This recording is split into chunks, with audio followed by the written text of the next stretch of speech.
할렐루야. 자, 저로 잘 한번 인사하겠습니다. 반갑게 만나서 반갑습니다. 네, 은혜 많이 받고 가시기 바랍니다.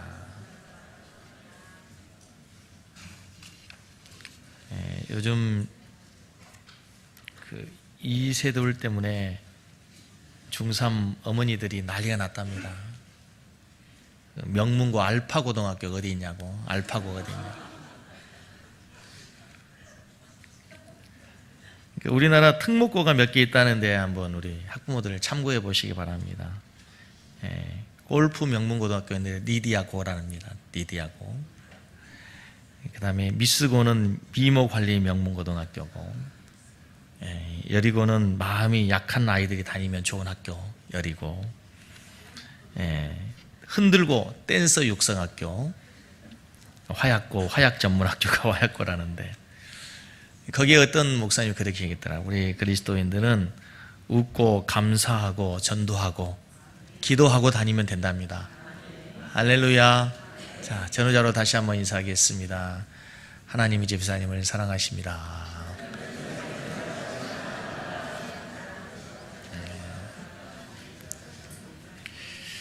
지금 우리가 마태복음을 강해하는 가운데 마태복음 28장 마지막 부분은 예수님께서 부활하신 이후의 행적들에 대해서 기록하고 있습니다. 그래서 지금도 계속해서 우리는 지금 마태복음 28장 마지막 부분 예수님의 부활을 묵상한다 생각하시면 됩니다.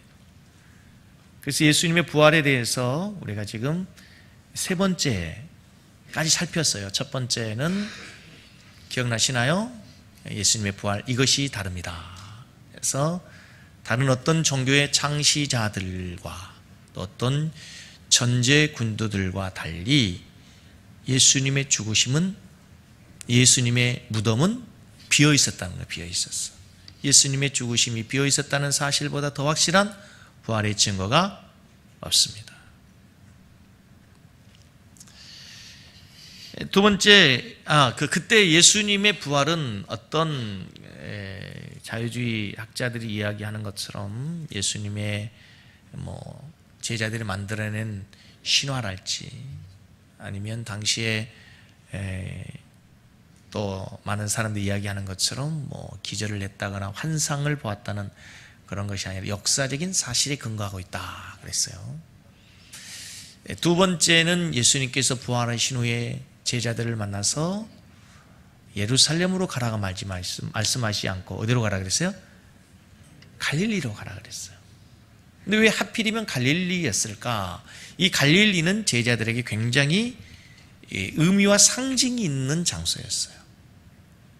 예수님의 제자들이 예수님을 만나시기 전에 처음 주님을 만났던 첫사랑의 장소였어요.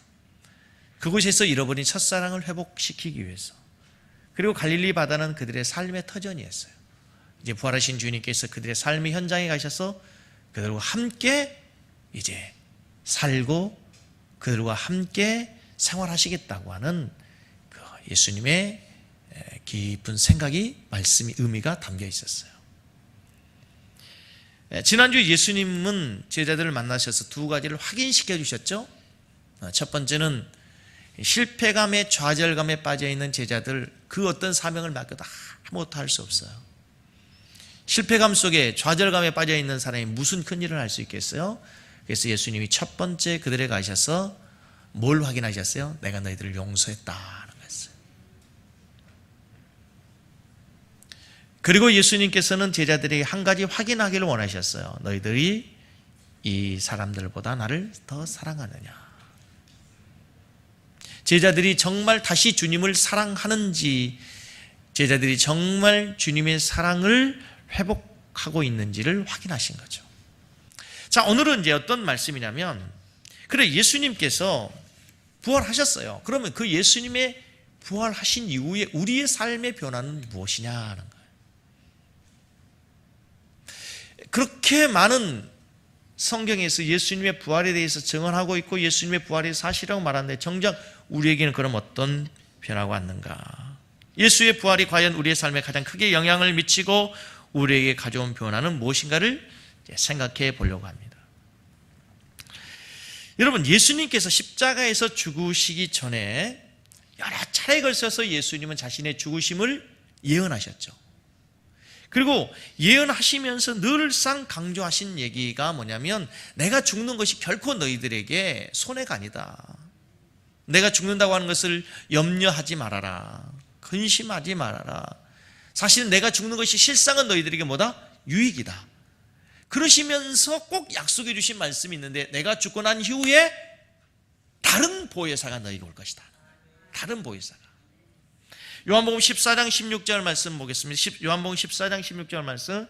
내가 아버지께 구하겠으니 그가 또 다른 보혜사를 너희에게 주사 영원토록 너희와 함께 있게 할 것이다. 여기서 다른 보혜사라는 말을, 보혜사는 영어로 컴포터예요. 위로자라는 얘기예요. 그러니까 첫 번째 위로자가 예수님이고, 또 다른 위로자는 성령님인데, 성령님이 너희들에게 오셔서 영원토록 너희와 함께 하실 것이다. 요한복음 14장 26절 말씀에도 같은 말씀이에요. 보혜사 곧 아버지께서 내 이름으로 보내실 성령, 그가 너희에게 모든 것을 가르치고 내가 너희에게 말한 모든 것을 생각하게 하실 것이다.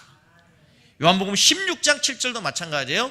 요한복음 16장 7절 말씀. 그러나 내가 너희에게 실상을 바라오니 내가 떠나가는 것이 너희에게 뭐다고요? 유익이다. 왜? 내가 떠나가지 아니하면 보혜사가 너희에게로 오시지 않을 것이요, 내가 가면 그를 너희에게 보내실 것이다. 그러니까 예수님이 떠나가시고 나서 가셔야만이 누가 온다고? 다른 보혜사가 오실 수 있다는 거예요. 요한복음 16장 13절 같이 읽습니다. 그러나 진리의 성령이 오시면 그가 너희를 모든 진리 가운데로 인도하시리니 그가 스스로 말하지 않고 오직 들은 것을 말하며 장래를 너희에게 알려주시고. 자, 이런 많은 말씀들은 한 가지 중요한 사실을 우리에게 강조하고 있어요. 그게 뭐냐면, 예수님이 떠나시고 나면 성령님이 오신다는 거예요. 성령님. 그렇다면 성령님이 오시기 전에 아주 중요한 두 가지의 조건이 있어요. 첫째는 예수님이 죽으셔야 되죠. 떠나가셔야 되는 거예요. 그 죽고 끝나면 안 되잖아요. 반드시 뭘 하셔야 돼요? 부활하셔야 돼요. 그리고 부활하신 다음에 이제 그 예수님께서 가시고 나야 성령님이 이 땅에 다시 우리에게 오신다는 거예요. 그러면 그 성령님 오시고 난 다음에 이제 우리에게는 어떤 변화가 있느냐, 이게 지금 오늘 우리가, 여러분과 제가 생각해 보려고 해요. 제가 일부 예배 때 이 설교를 했거든요. 똑같이 했겠죠. 그런데요, 오늘 설교가 좀 성경도 찾고 뭐 어쩌고 이렇게 좀 찾고 논리적으로 하다 보니까 설교가 좀 어려웠나 봐요. 다 그래가지고 약 먹은 닭들처럼 다 고개 숙이고 몸 비틀고, 고개 숙이고 있고 도대체 뭐 하고.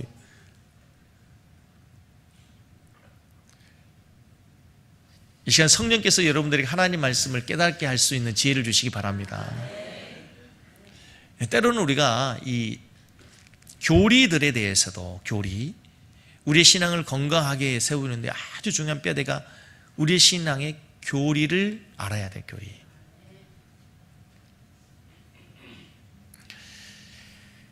자, 여기서 우리는 한 가지, 그렇다면 구약의 성령님은 어떻게 활동하셨고 구약의 성령님은 신약의 성령님과 어떻게 다른가를 여기서 확인하는 것이 좀 필요해요.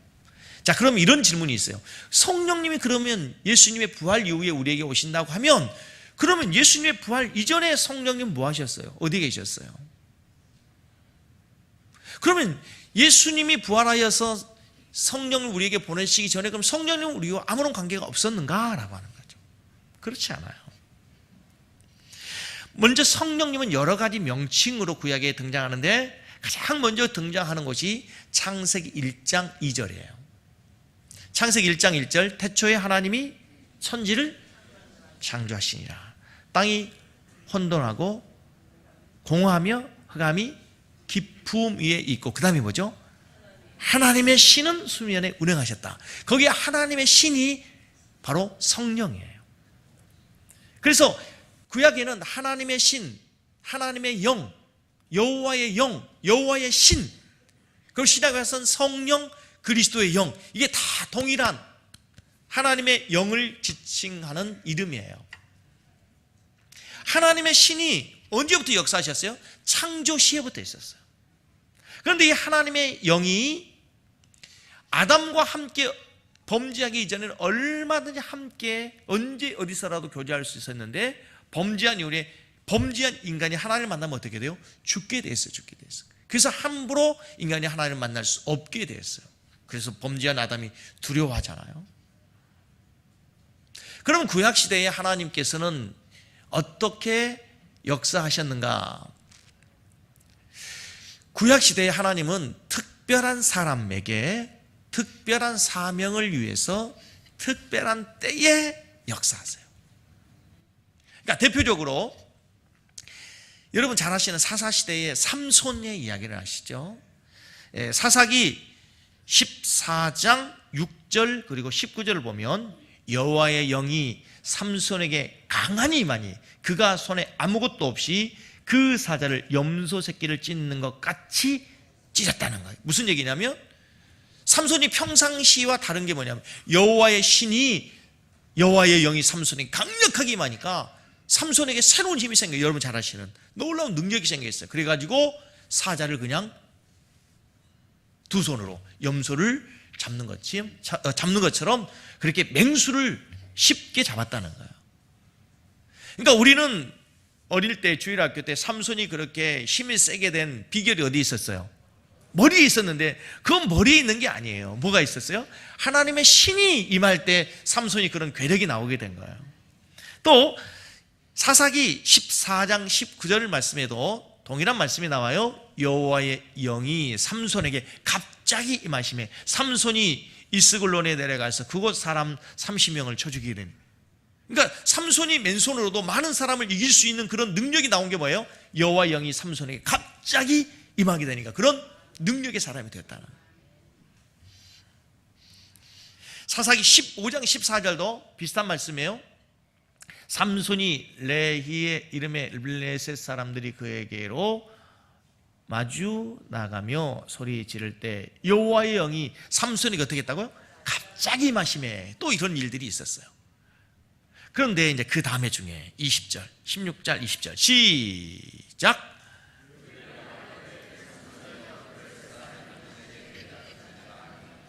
삼손이 잠을 깨어 이르기를 내가 전과 같이 나가서 몸을 떨칠지라 하였으나 여호와께서 이미 자기를 여기서 여호와께서가 뭐예요? 위에 있는 여호와의 영이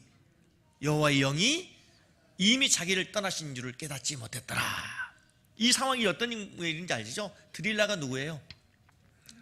삼손의 마음을 빼앗아갔던 여인이죠. 드릴라의 계략에 이제 삼손이 묶였어요. 옛날처럼 내가 힘을 쓰면 끊을 수 있을 거라 생각했는데 이미 여호와의 신이 떠났다는 거예요.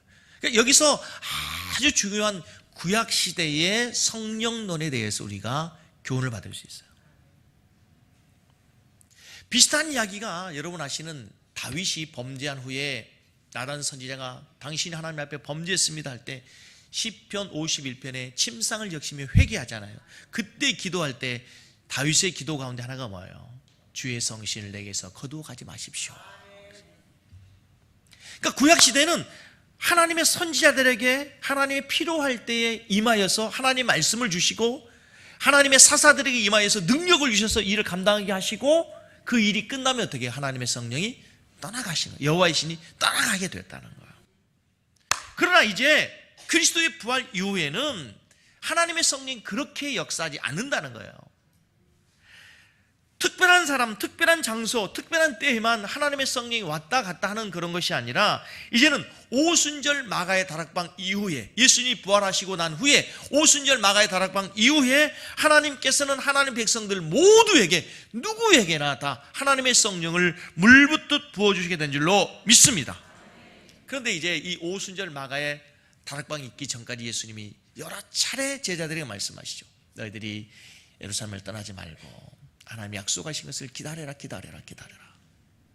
그리고 이제 오순절 마가의 다락방에 그들이 모여서 전혀 기도하기 힘쓸 때에 불에 혀같이 갈라지면서 하나님의 성령이 제자들이 임했어요. 그러고 나서 그들이 나가니까 세상의 사람들이 이 베드로와 제자들 향해서 뭐라고 그래요? 술에 취했다 그랬단 말이에요. 그때의 베드로가 이제 사도행전 2장 14절 이후에 자기들에게 임한 이 성령이 임한 사건이 어떤 의미가 있고 왜 자기들이 그렇게 변화됐는지에 대해서 신학적으로 설명을 해요. 그 신학적 얘기를 제가 다 여러분들이 이해하고 찾고 오면 너무 힘드니까 제가 요약해서 설명을 드리면 2장 14절 이후의 설교 핵심은 이러해요. 사도행전 2장 한번 찾아보겠습니다. 그래도 아무래도 안 되겠네. 한번 찾아봅시다. 사도행전 2장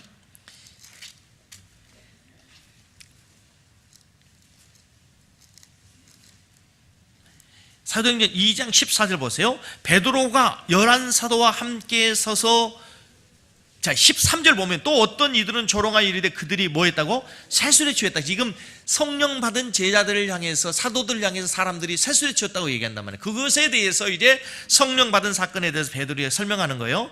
베드로가 11사도와 함께 서서 소리를 높여 이르되 유대인들과 예루살렘에 사는 모든 사람들아, 이 일을 너희로 알게 할 것이니 내 말에 귀를 기울이라 하면서 이제 설명하기 시작해요. 근데 그 설교의 핵심은 이런 거예요. 우리가 죽인 그 나사렛 예수는 하나님의 아들이셨다.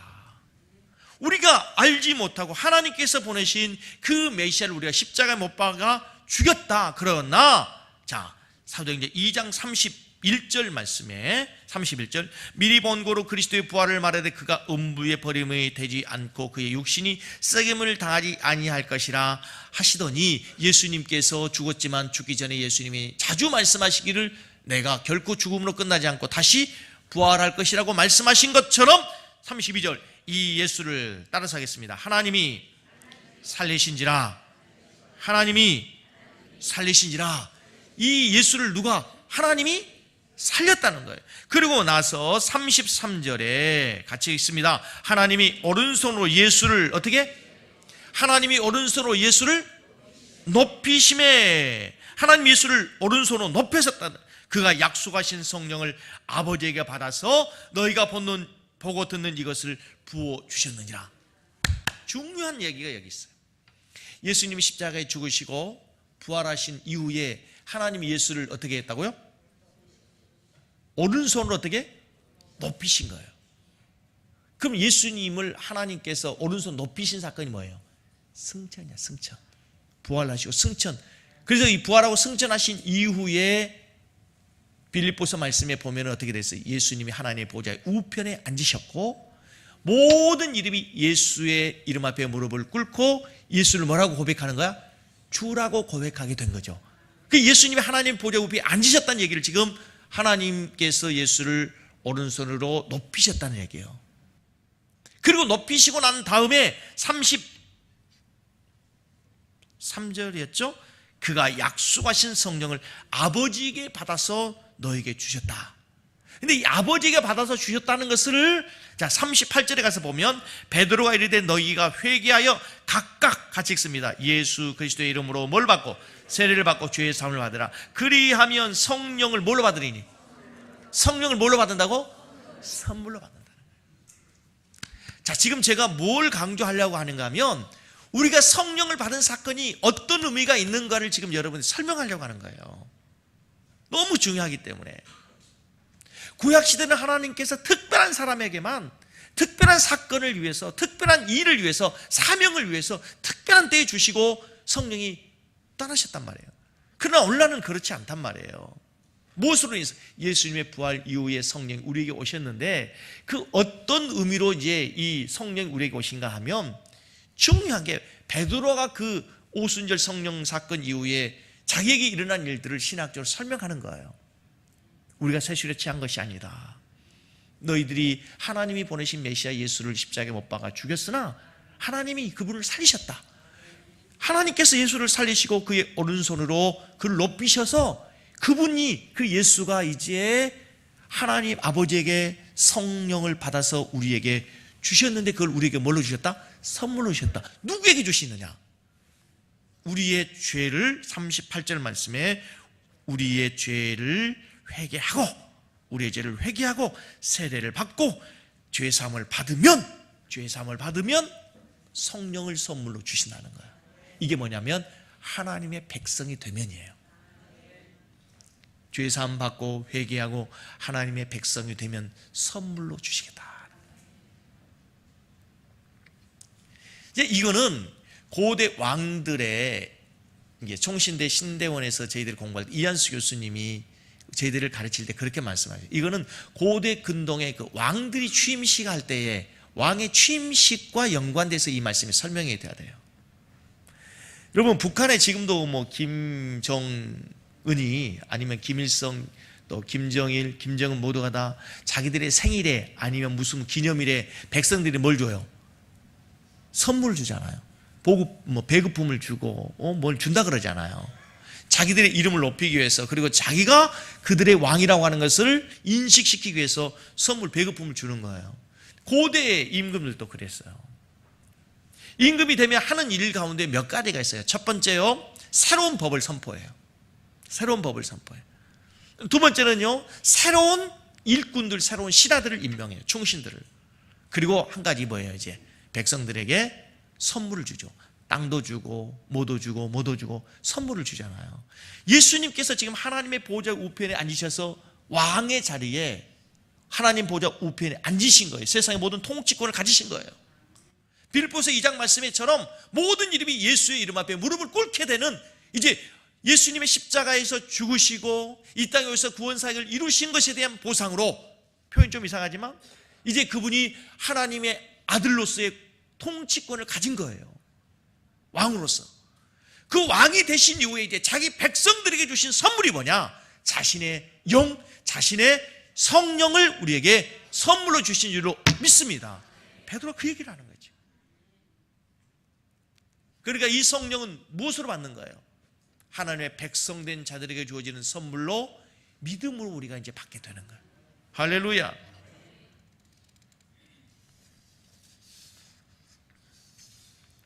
하나님의 보좌에 앉으셔서 왕의 권세를 가지시고 이제 그분께서 자신의 백성들에게 자신의 영을 선물로 주신 거, 이게 이제 우리가 받은 성령이라고 하는 거예요. 하나님의 자녀들에게. 그리고 나서 바울이 오늘 그 얘기를 하는 거죠. 이제 그 하나님의 성령을 받은 너희들이 하나님의 성전이 되었다.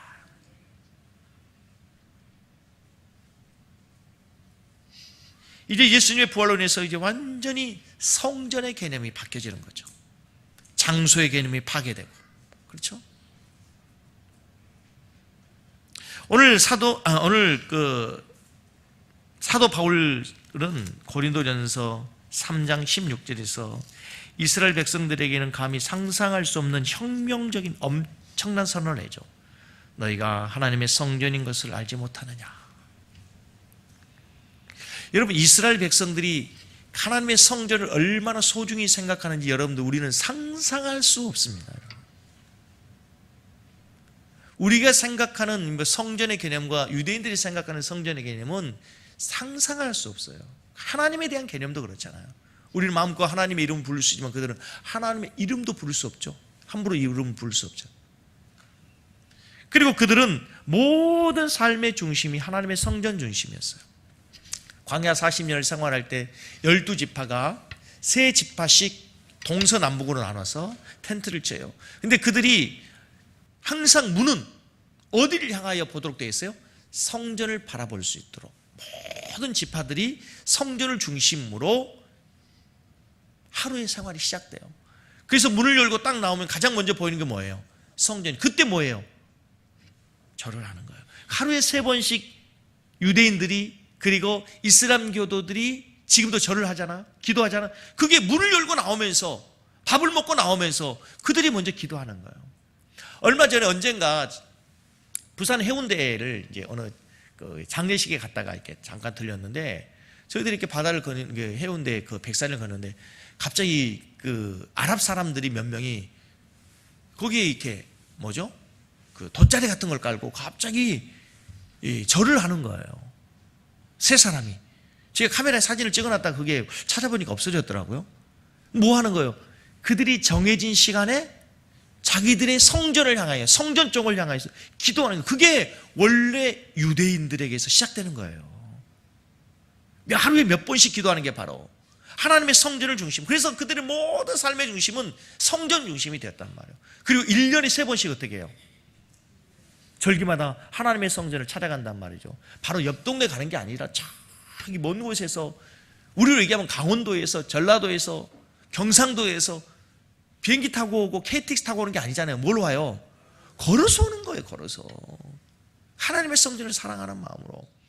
지금도 여러분들 이슬람 교도들은 사우디아라비아에 있는 그들의 메카 성전의 성전을 향해서 평생 한 번씩 여행하는 거 꿈이잖아요. 바로 다 거기서 나온 사상들이에요.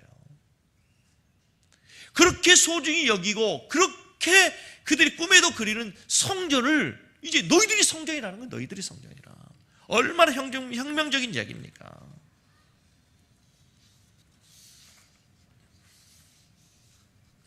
2002년도 월드컵을 기점으로 해서 우리나라의 스포츠에 많은 변화가 일어났죠. 그런데 그 중에 하나가 뭐냐면 응원 문화가 패러다임의 변화가 왔어요. 그 전에는 응원을 하려면 축구 경기 응원을 하려면 어디로 가야 돼요? 축구 경기장으로 가야 돼요. 잠실 운동장으로 가든지 아니면 부산에 있는 사직 운동장으로 가든지 거기 가서 응원을 했는데 월드컵을 하면서부터 이제 응원 문화가 바뀌어진 게 뭐냐면 운동은 월드컵 경기장에서 하든지 상암동에서 하든지 대구에서 하든지 부산에 하든 상관이 없, 제주도에 하든 상관이 없이 모든 사람이 가장 많이 모일 수 있는 큰 곳에 모여가지고 대한민국 하면서 응원을 했잖아요. 그 응원의 문에 장소의 개념이 파괴된 거예요. 이해가 적절할지 모르겠지만 이 성령이 우리에게 오심으로 인해서 부활 이후에 이제 장소의 개념이 파괴된 거예요. 그래서 예수님께서 성전 청결 사건을 통해서 예수님이 성전 앞에서 장사하는 자들의 상들을 엎어졌잖아요. 그리고 보이는 성전을 자랑하는 유대인들 향해서 예수님이 뭐라고 하냐? 이 성전을 헐어버려라. 내가 사흘 만에 짓겠다. 그랬더니 유대인들이 화가 나가지고 아니 우리 조상들이 46년 동안 지은 성전을 지가 어떻게 3일 만에 짓겠다고 얘기한단 말이냐. 유대인들은 거기 의문이 일기 시작했어. 그러나 예수님은 지금 예수님 죽으심 이후에 새로운 성전이 도래할 거라고 하는 장소적인 개념, 건물적인 개념이 파괴되고 이제 하나님께서 각자의 백성들에게 성전의 가장 핵심이 뭐예요? 성령이 거하셔야 되잖아. 여호와의 영을 부어주셔서 그들로 하여금 성전 되게 하시겠다고는 새로운 하나님의 역사를 지금 염두에 두고 말씀하는 거죠. 그런데 여러분, 우리에게 하나님께서 이 고린도 교회 성도들과 똑같이 우리에게도 하나님의 이제 성전이 되게 하는 역사가 우리에게 일어나게 되는데, 여러분, 너희들이 하나님의 성전이다 라는 말을 들으면 괜히 자신 없어지죠. 고개 숙여지고 부담되고, 아, 내가 어떻게 성전이 될 수 있단 말인가.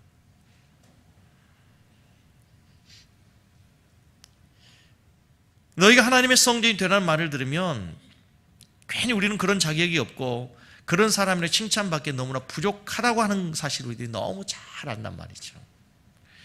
그러나 여러분, 오늘 본문에 바울 사도께서 너희들이 하나님의 성전이다 말하고 하는, 성전이다라고 말하는 이 당사자들이 누구냐면 고린도 교회 성도들이에요. 고린도 교회는 역사상 가장 많은 문제 있는 교회. 오고 오는 세대, 오늘 이 시대에 많은 교회들에서 가지고 있는 모든 문제를 다 가지고 있는 골치 아픈 교회 중에 교회가 바로 고린도 교회였어요. 그들을 향해서 바울이 지금 뭐라고 하냐면 너희가 하나님의 성전이라는 거야. 여러분, 고린도 교회가 첫 번째 어떤 문제가 있었습니까? 분쟁이 있었습니다. 잘 아시죠?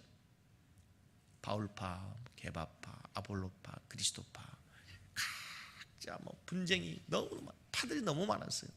바울파, 게바파, 아볼로파, 그리스도파, 쪽파, 대파, 파들이 얼마나 많았지.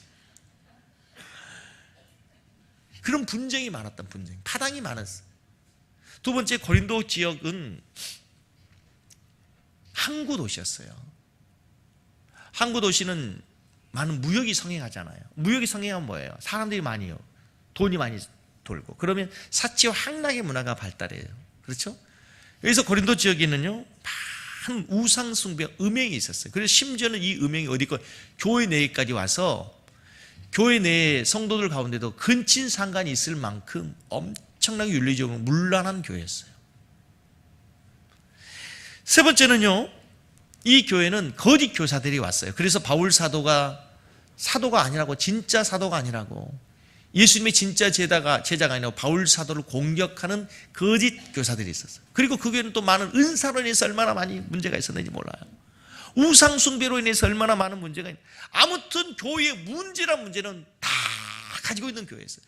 그런데 여러분, 이렇게 많은 문제를 갖고 있는 성도를 향해서 바울이 이렇게 얘기해요. 너희들이 하나님의 성전이 되라가 아니에요. 너희들 노력해라. 성전이 되도록 열심히 노력하고 더 충성하고 봉사해야 된다. 이렇게 말하지 않는단 말이에요. 너희들이 뭐다? 하나님의 성전인 것을, 이미 성전된 것을 모르느냐? 이미 너희들이 하나님의 성전된 것을 모른단 말이냐? 이렇게 말하고 있어요. 고린도전서 1장을 가서 보세요. 1장을 보세요.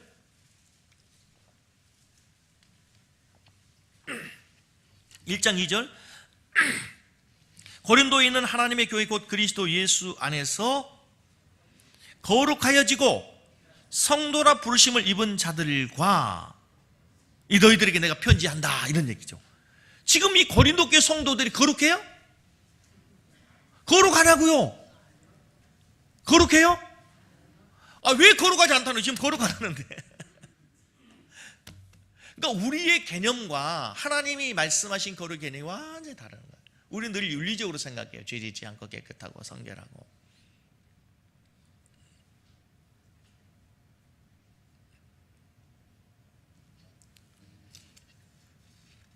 그러니까 하나님께서 우리를 사랑하시고 우리를 구원하실 때에 우리를 윤리적인 개념으로 우리가 생각하는 그런 죄 없는 거룩한 자를 구원하셨다면 우리는 이 자리에 설 수 있는 사람이 아무도 없는 거예요.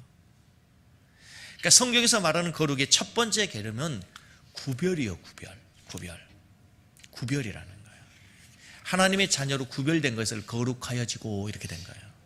세상에 속해 있던 너희들이 이제 하나님의 자녀로 구별됐다, 너희들이 거룩하게 된 거야.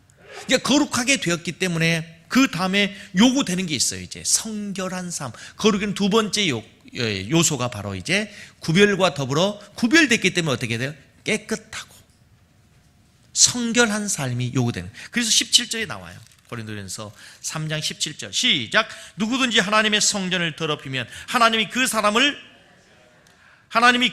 어떻게 한다고요? 멸하실 것이다. 이제 너희가 거룩한 성도로 구별됐다면, 그리고 하나님의 성령이 너희들에게 거하는 성전이 되었다면 너희들이 거룩해져야 된다. 오늘 이 말을 왜 바울이 하는 줄 아세요? 이 얘기가 바로 고린도전서 1장 중반절에 보면은 고린도 교회에 있는 문제를 지적해요. 분쟁, 파당, 잘 아는 것처럼 분쟁이 있었어요. 근데 그 분쟁을 해결하려고 하는 방법이 고린도 교회 성도들은 뭘로 해결하려고 그래? 사람의 지혜로 하려고 그래. 사람의 지혜로 하려고 하는 그 고린도 교회 성도를 향해서 바울이 얘기하는 거예요. 그 사람의 지혜가 해결할 수 없고 하나님의 지혜로 해결해야 된다. 근데 그 하나님의 지혜는 어떤 사람이 갖느냐? 바로 성령을 받은 사람들이 하나님의 지혜를 가질 수 있다. 성령으로라야 하나님의 지혜를 분별할 수 있는데, 너희들 하나님의 성령을 받은 너희들 기억해야 된다. 너희들이 뭐다? 하나님의 성전인 거야. 그러니까 보십시오. 바울이 굉장히 우리들이 삶을 어떻게 변화시키고 우리는 어떻게 사람이 변화될 수 있는가에 대한 답을 주는 거예요. 야, 너희들이 거룩해야 되고 깨끗해야 되고 분쟁이 없어야 되고 성결해야 하나님의 성전이 되는 거야. 너희들 그렇게 살아야 돼. 이렇게 말하지 않아요. 야, 너희들이 이미 하나님의 성전이야. 하나님의 성전인 너희들이 거룩해야 되잖아. 그러므로 너희들은 분쟁, 음행,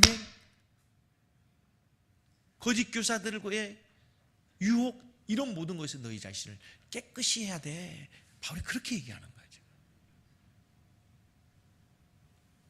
그러면서 바울이 고린도 교회 성도를 향해서 경고하죠. 누구든지 하나님의 성전을 더럽히면 하나님이 그 사람을 멸하실 것이다. 따라서 하겠습니다. 하나님의 성전은 거룩하니 너희도 거룩해라. 한 주간 우리에게 주신 말씀이에요. 하나님의 성전이 거룩하니 너희도 거룩해라. 우리 자신을 거룩하게 해야 돼.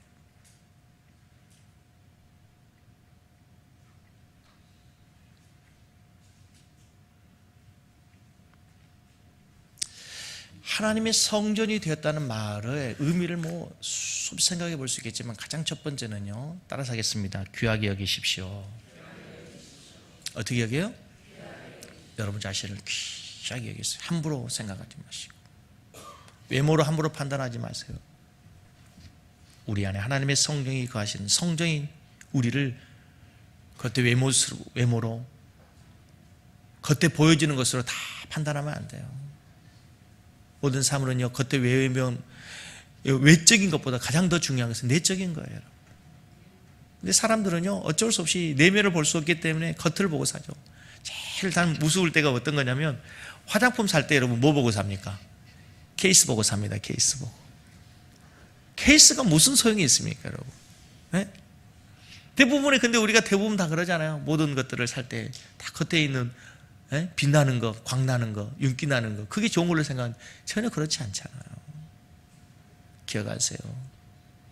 하나님께서 이사야 43장에 너 지렁이 같은 야곱아 하시면서 내가 너를 보배롭고 존귀하게 여긴다.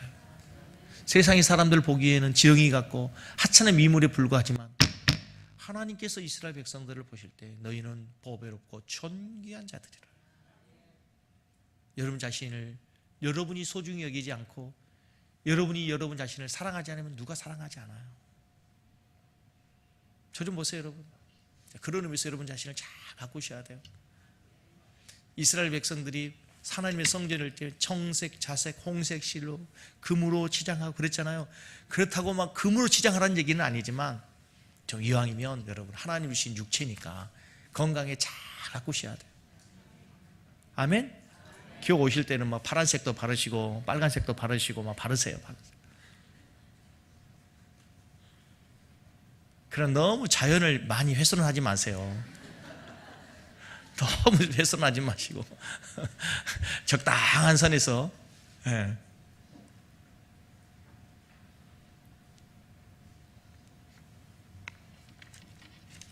하나님의 성전이 되었다는 말씀 속에 가장 중요한 첫 번째는 귀하게 여기셔야 돼요. 귀하게.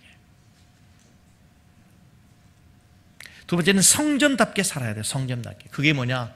거룩해라 그러잖아요. 그렇죠? 거룩해라. 거룩한 삶이 구원의 조건은 아니에요. 그러나 구원받은 성도는 이제 거룩해야 돼요. 거룩하다는 얘기, 깨끗하다는 얘기는 샤워를 많이 하라는 얘기가 아니고 우리의 생각과 우리의 마음과 우리의 언어와 우리의 행실의 삶이 부끄러움이 없는 신실한 삶이 되라는 얘기죠.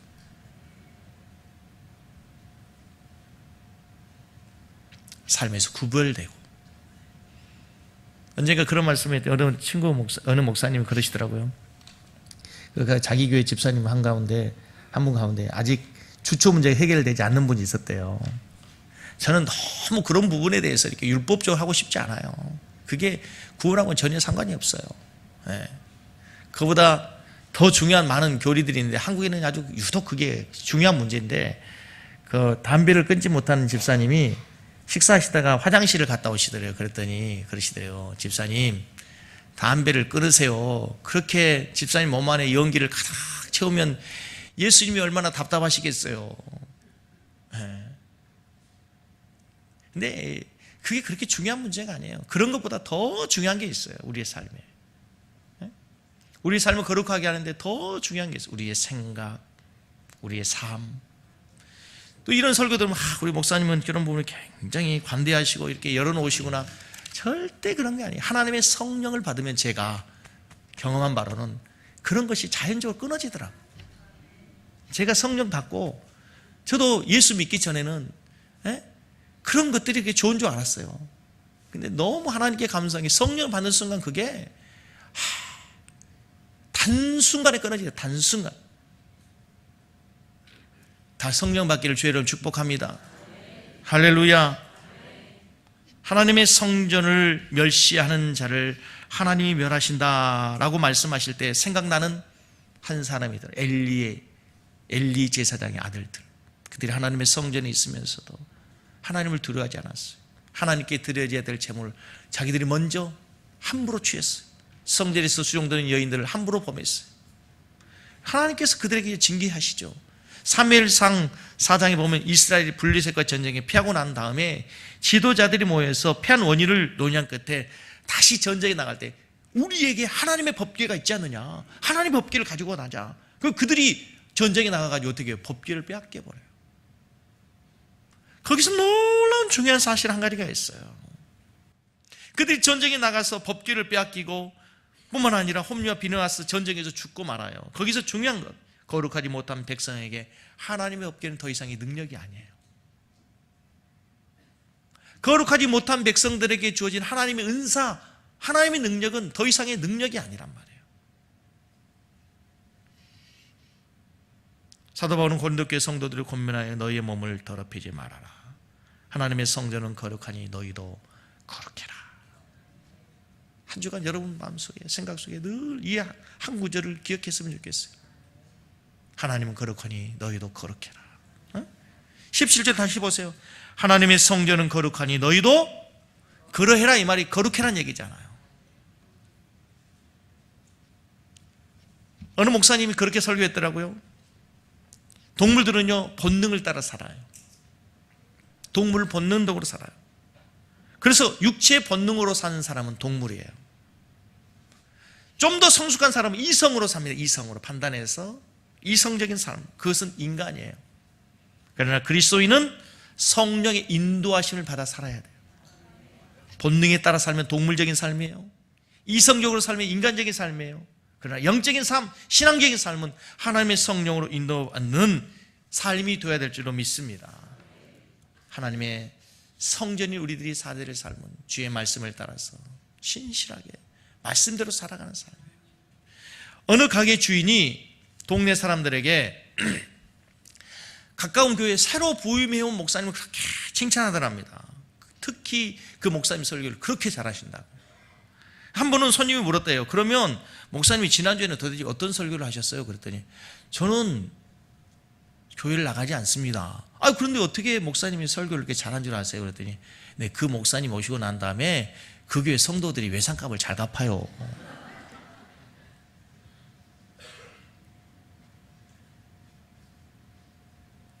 오늘 말씀의 결론이에요. 우리가 이제 하나님 말씀대로 살고, 말씀대로 살고, 말씀에 어긋나는 삶을 버리고 거룩한 삶을 살아서 여러분이 세상에 거룩한 하나님의 성전으로 살아가는 복된 삶이 되기를 주의 이름으로 간절히 축복합니다. 이 시간 그대로 눈을 감으시고 한번 말씀을 생각하면서, 하나님, 감히 어찌 제가 하나님의 성전이 될 수 있겠습니까? 그러나 이미 우리 안에 하나님의 성령이 가실 때 우리는 하나님의 성전이 된 줄로 믿습니다. 주님, 내가 거룩하게 살게 하시고 내 자신을 존귀하게 여기며 하나님의 자녀로서의 삶을 살게 해달라고 다 같이 한번 통성으로 기도하겠습니다. 살아계신 아버지 하나님, 은혜와 사랑을